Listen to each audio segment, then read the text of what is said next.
Estás escuchando el podcast Finity Time. Saludos de Guadalupe y Carlos. Empezamos. Es fascinante arrancar esta inmersión profunda con un experimento mental.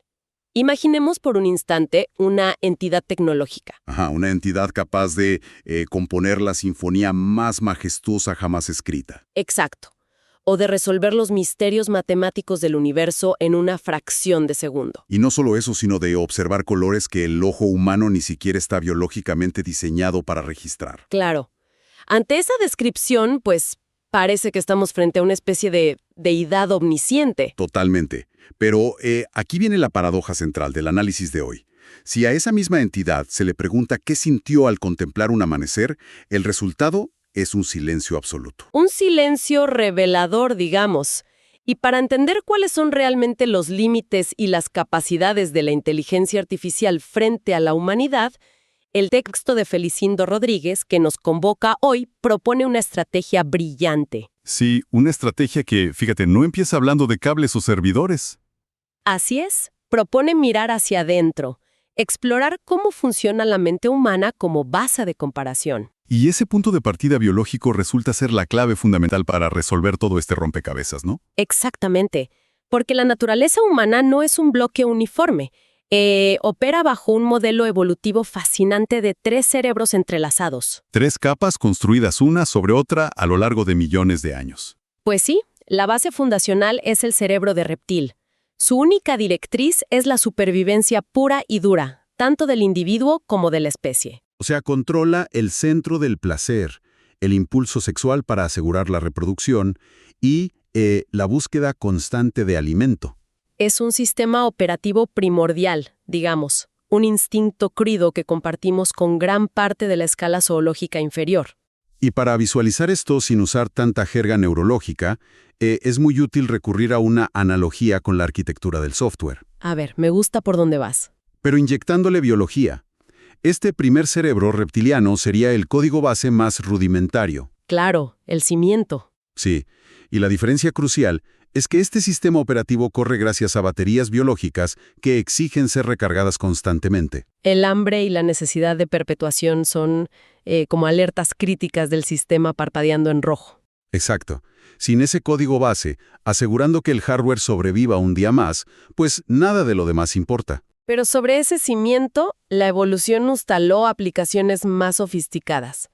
Esa superposición da origen al segundo nivel. El cerebro de mamífero. O también presente en las aves, sí. Una vez que la supervivencia individual está medianinamente resuelta, surge la necesidad de interactuar con otros. Y ahí es donde nacen la sociabilidad, la emotividad empática y los sentimientos. Evolutivamente es una respuesta práctica.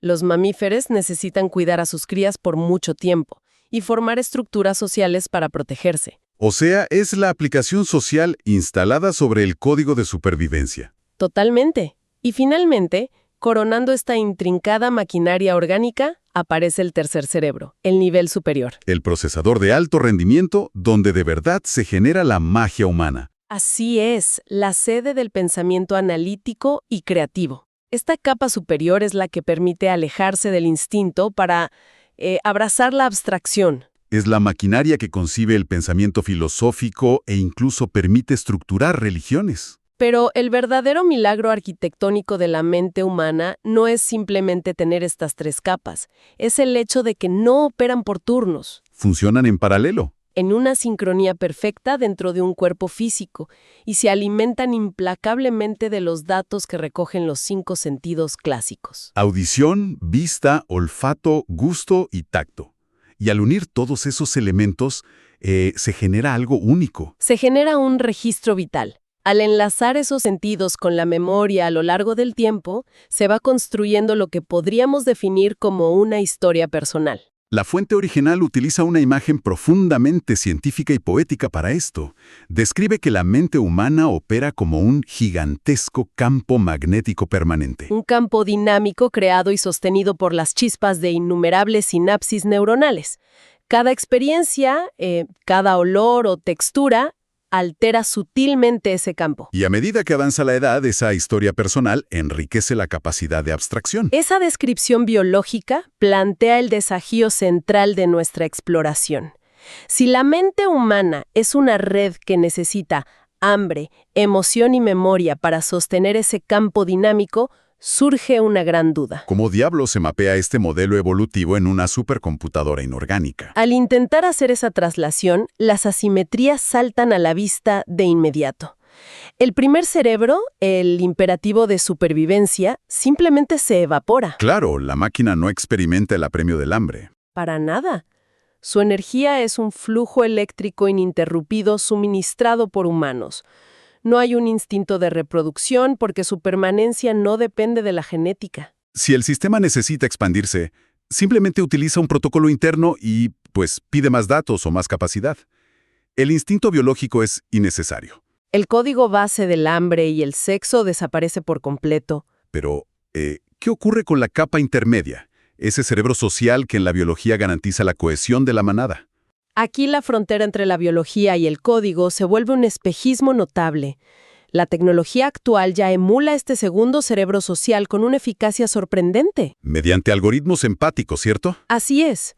Existen asistentes y consejeros personales de inteligencia artificial que procesan el tono de voz de un usuario. ¿Analizan patrones de comportamiento y ajustan sus respuestas para ser amigables? Aprenden del entorno mediante retroalimentación, simulando a la perfección la sociabilidad.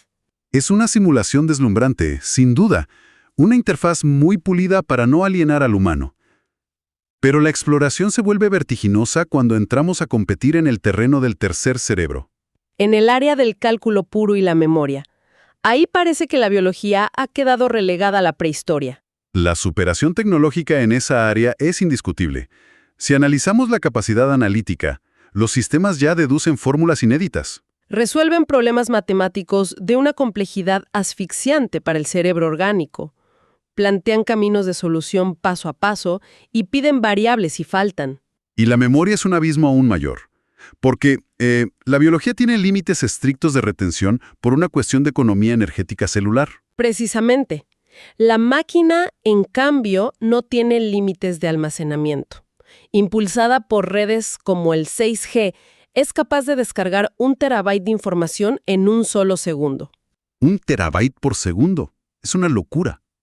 Al estar conectada a inmensas granjas de servidores, su capacidad de acceso a datos es infinita a efectos prácticos. Pero para que esa memoria infinita tenga algo que procesar, necesita alimentarse del mundo físico. Y aquí es donde el texto nos detiene en la maquinaria sensorial. El cuerpo biológico navega con 5 sentidos que son extremadamente limitados. Vemos una minúscula porción del espectro electromagnético, pero los sentidos tecnológicos han destrozado las limitaciones del envase físico. El contraste es abrumador. En términos de audición, los sensores registran la totalidad de las frecuencias, desde infrasonidos hasta ultrasonidos inaudibles para la biología. Y la visión artificial no se conforma con la luz blanca que rebota en los objetos. Para nada. Atraviesa la oscuridad captando firmas de calor infrarrojo y revela detalles invisibles absorbiendo el espectro ultravioleta. Esos son los sentidos basados en ondas, claro. Pero cuando se trata de los sentidos puramente químicos, como el olfato y el gusto, la tecnología usa aparatos casi incomprensibles. Herramientas como los cromatógrafos de gases para oler. Quien no sepa de química podría preguntarse ¿cómo huele una máquina con un cromatógrafo? Para entender la magnitud de esto, hay que descartar la idea biológica de olfatear. O sea, una nariz humana aspira aire y el cerebro adivina vagamente que huele a humo. Exacto. Un cromatógrafo de gases, en cambio, absorbe una muestra de aire y la separa físicamente molécula por molécula. ¡Wow! Identifica la composición química exacta, aislando trazas minúsculas en partes por millón, algo físicamente imposible para cualquier ser vivo. Es leer la huella dactilar química del entorno.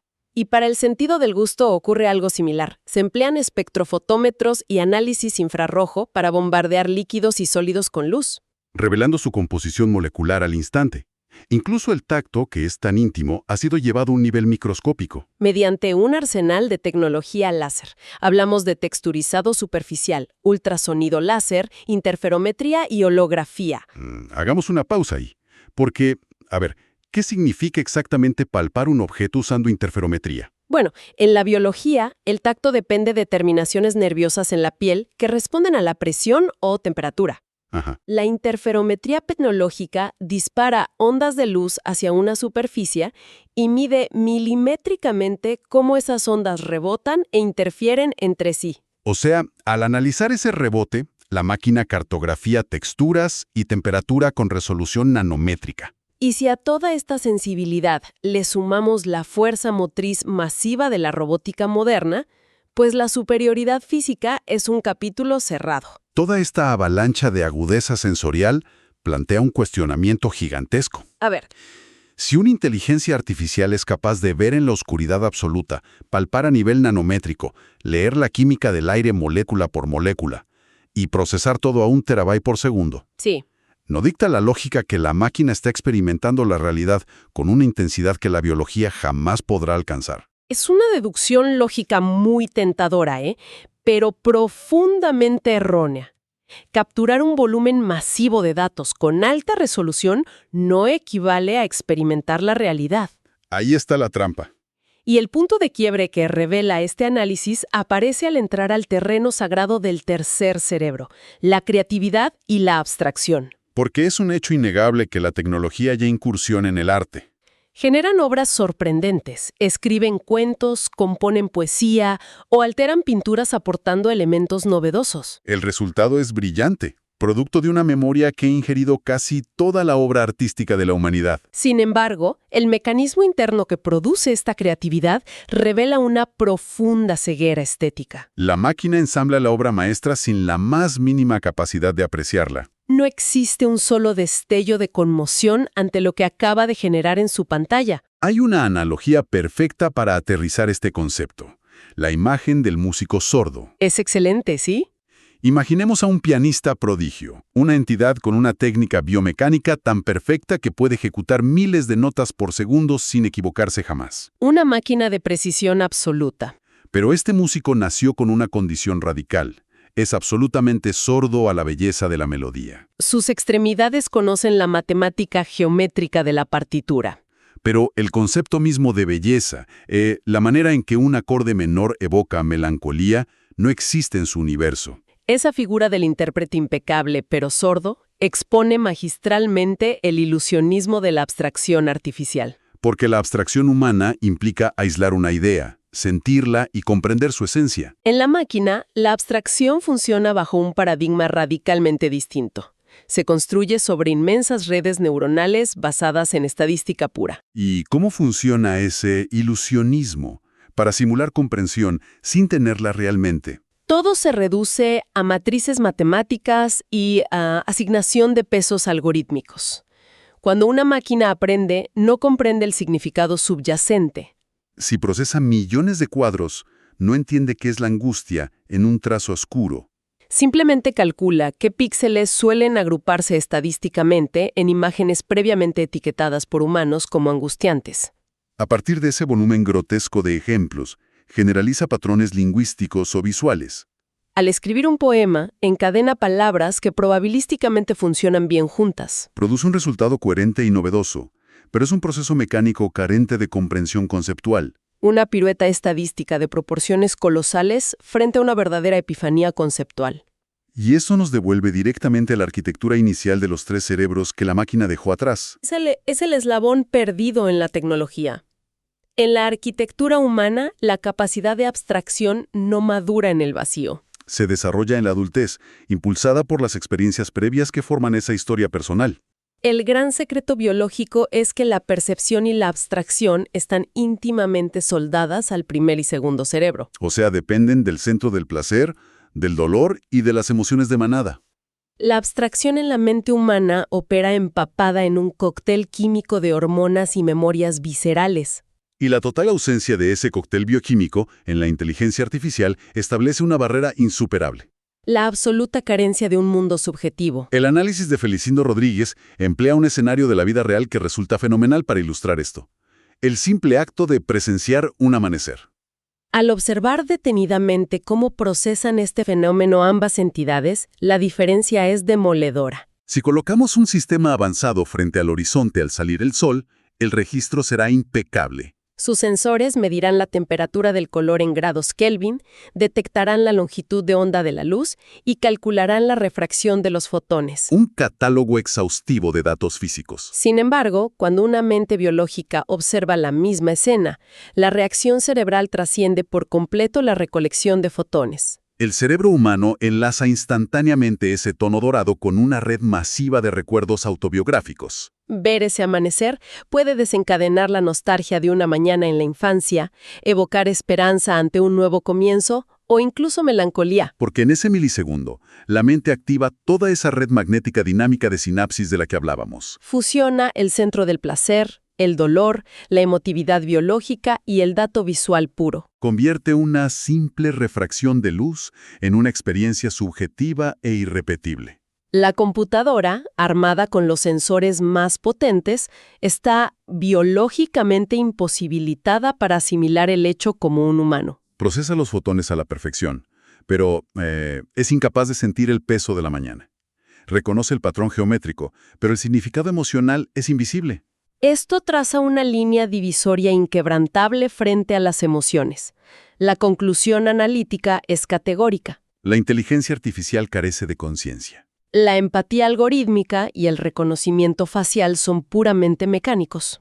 La máquina puede leer la microexpresión de un rostro y clasificarla bajo la etiqueta de tristeza, pero es solo reconocimiento de patrones. No hay una vivencia emocional propia. Las emociones reales son estados subjetivos que involucran felicidad o miedo. La máquina no siente ninguna de esas cosas. Procesamiento desprovisto de sentir.